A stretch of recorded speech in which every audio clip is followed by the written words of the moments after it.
लगता है ईरान अब युद्ध को ऐसे दौर में ले जाना चाहता है जहां हर हाल में परमाणु तबाही होकर रहेगी।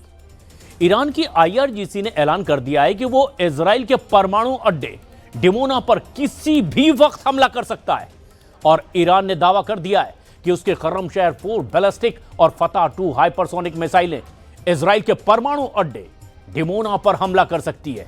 और दावा यह किया जा रहा है कि अगर ईरान ऐसा करता है तो इजराइल पूरी तरह से परमाणु विनाश में घिरेगा।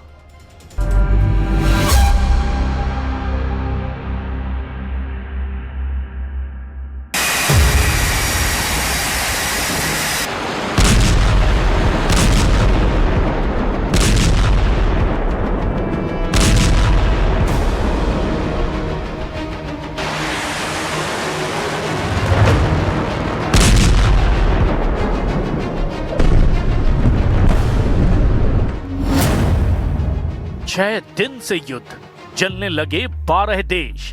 खामनेई का खैबर युद्ध अभी बाकी है।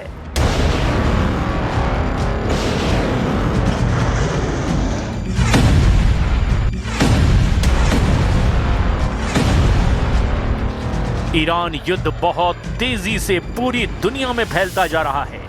अमेरिका की पनडुब्बी ने हिंद महासागर में ईरानी युद्धपोत IRIS देना को श्रीलंका के पास हमला करके डुबो दिया है। हमले में अब तक 87 ईरानी नौसैनिक मारे गए हैं। दावा किया जा रहा है कि दूसरे विश्व युद्ध के बाद से अमेरिकी नौसेना का किसी भी देश की नौसेना पर सबसे बड़ा और घातक हमला है। लेकिन इस बार पलटवार के बीच अबू धाबी एयरपोर्ट के पास बहुत बड़े धमाके की खबर आ रही है। जायद एयरपोर्ट के पास धमाके सुने गए। कई धमाकों की आवाज अबू धाबी में सुनी गई है। अबू धाबी एयरपोर्ट के पास एक के बाद एक कई धमाकों की आवाज सुनी गई है। जहां एक तरफ ईरान पर एक के बाद एक कई बड़े अटैक हो रहे हैं इजराइल की तरफ से, तो पलटवार भी ईरान की तरफ से हो रहा है। और अब इसी कड़ी में अबू धाबी के जायद एयरपोर्ट के पास कई धमाकों की आवाज सुनी गई है।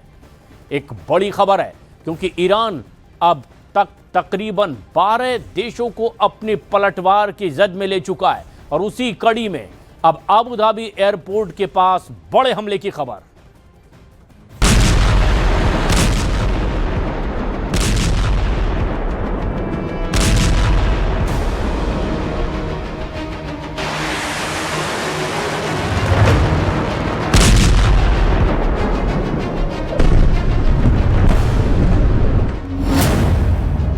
छह दिन से युद्ध, जलने लगे 12 देश।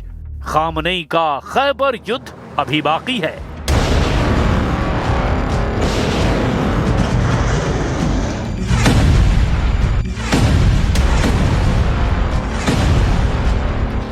ईरान युद्ध बहुत तेजी से पूरी दुनिया में फैलता जा रहा है। अमेरिका की पनडुब्बी ने हिंद महासागर में ईरानी युद्धपोत IRIS देना को श्रीलंका के पास हमला करके डुबो दिया है। हमले में अब तक 87 ईरानी नौसैनिक मारे गए हैं।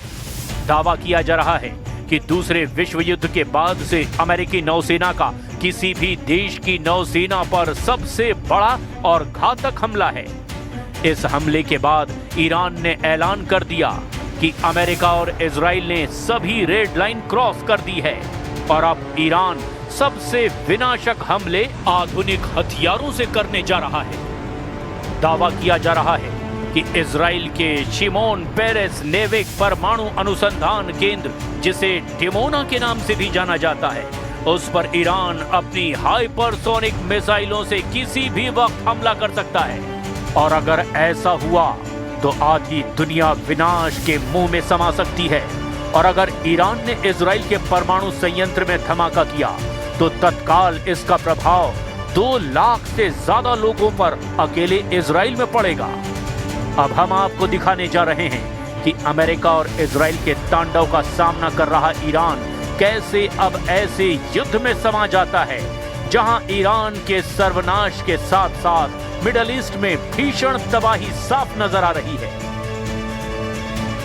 मैं इस वक्त एक बिल्डिंग के नज़दीक हूं। बिल्डिंग के अंदर जाऊंगा और आपको दिखाऊंगा किस तरीके की तबाही यहां पे इस मिसाइल अटैक से हुई है। इस वक्त न्यूज़ 18 की टीम है रियल ग्राउंड ज़ीरो पे और आप देख सकते हैं ये इर्द गिर्द तबाही है जो यहाँ पे टेल अवीव में हुई है, जो किस तरीके की तबाही हुई है। इन बिल्डिंग्स में सब कुछ तबाह हो गया है और टेल अवीव में ये वो जगह है जहाँ पे इर्द गिर्द काफ़ी सारी बिल्डिंग्स को नुकसान पहुँचा है। ये देख सकते हैं आप क्या हाल है इस वक्त टेल अवीव में, कई जगहों का जहाँ पर मिसाइल्स गिरे हैं और यही हाल हम यहाँ पे काफ़ी जगहों पे देख रहे हैं। 6 दिन में फोड़े 5000 बम, अब फूटेगा परमाणु बम। पिछले 6 दिन से जारी खूनी युद्ध में ईरान को प्रचंड नुकसान हुआ है। दावा किया जा रहा है कि अमेरिका और इजराइल ने ईरान के मिसाइल हमले की क्षमता को 86% तक कम कर दिया है, जबकि ड्रोन हमलों में भी 70% से ज्यादा की कमी आ चुकी है। वहीं ईरान ने भी Qatar, Saudi Arabia, Kuwait, UAE, Bahrain, Jordan, Iraq, Cyprus और इजराइल पर मुख्य रूप से टारगेटेड हमले किए हैं। ईरान ने इजराइल और अमेरिका के हमलों के जवाब में ऑपरेशन ट्रू प्रॉमिस 4 के तहत पूरे मध्य पूर्व में भीषण जवाबी कार्रवाई की है। 6 दिन के युद्ध में अभी तक ईरान की जमीन पर किसी भी देश का कब्जा नहीं हुआ है। वहीं इस वक्त पूरे ईरान में अमेरिका और इजराइल के हमले होते ही जा रहे हैं। दोनों ही ईरान के मिसाइल और ड्रोन हमलों के लॉन्च पैड को तबाह करने में जुटे हैं। ईरान के कम से कम 130 शहरों पर हमले हो चुके हैं। अब हम आपको इन 6 दिनों के भयानक युद्ध के वार पलटवार के दावे दिखाते हैं। ईरान पर लगातार ताबड़तोड़ हमले कर रहा है इसराइल यूएस फोर्सेस के साथ मिलके, लेकिन ईरान की तरफ से भी एक तो यूएस की एम्बेसीज हों या फिर यूएस की बेस मिलिट्री बेसिस हों मिडल ईस्ट में, इसी तरीके के हमले किए जाते हैं। वहाँ पे भी काफ़ी तबाही हुई है। तो ये कहा जा सकता है कि पूरा जो क्षेत्र है मिडल ईस्ट का वो इस जंग की लपेट में आ चुका है और पूरे मिडल ईस्ट में जो है काफ़ी तनाव है और मिडल ईस्ट में काफ़ी जगहों पे एयर स्पेस भी बंद है।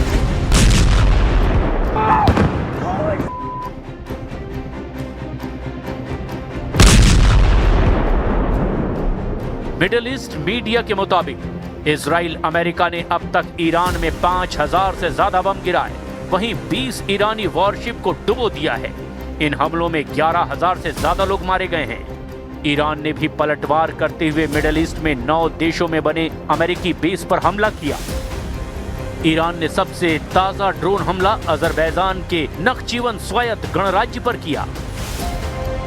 नखचीवन इंटरनेशनल एयरपोर्ट पर एक ईरानी ड्रोन सीधे हवाई अड्डे के टर्मिनल भवन से टकराया, जिससे वहां आग लग गई और काफी नुकसान भी हुआ। अमेरिका और इजराइल की तरफ से दावा तो यहां तक किया गया कि अब तक 3000 से ज्यादा ईरानी सैनिक और ईरान की सरकार से जुड़े लड़ाके मारे जा चुके हैं।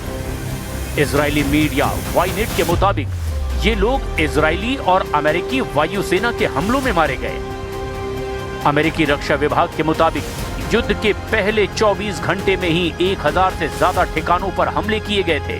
पिछले 6 दिनों में हमलों की संख्या कई हजारों में पहुंच चुकी है।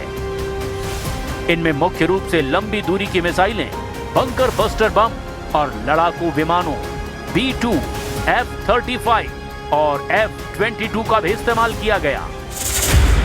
ईरान में सबसे ज्यादा हमले तेहरान पर हुए हैं। इसके अलावा परमाणु ठिकानों नतांज, फोर्डो और एस्फान पर भी जमकर हमले हुए। बुशर स्थित फाजरे जम गैस रिफाइनरी और दक्षिण पार्स गैस क्षेत्र में विस्फोट हुए हैं। कोम, करज, तबरीज और केरमानशाह जैसे शहरों में सैन्य हवाई अड्डों और मिसाइल उत्पादन केंद्रों पर हमले जारी हैं। इधर ईरान की अर्ध सरकारी समाचार एजेंसी ISNA और IRGC के वरिष्ठ कमांडरों ने आधिकारिक तौर पर चेतावनी दी है कि यदि इजराइल और अमेरिका ईरान में सत्ता परिवर्तन की कोशिश जारी रखते हैं तो ईरान इजराइल के शिमोन पेरेस नेगेव परमाणु अनुसंधान केंद्र यानी परमाणु ठिकाने डिमोना को भी निशाना बनाएगा। विशेषज्ञों और वैज्ञानिकों का मानना है कि यदि संघर्ष परमाणु स्तर तक पहुंचता है तो थर्मोन्यूक्लियर विस्फोट एक आधुनिक परमाणु हथियार हिरोशिमा पर गिरे बम से 1000 गुना ज्यादा शक्तिशाली हो सकता है।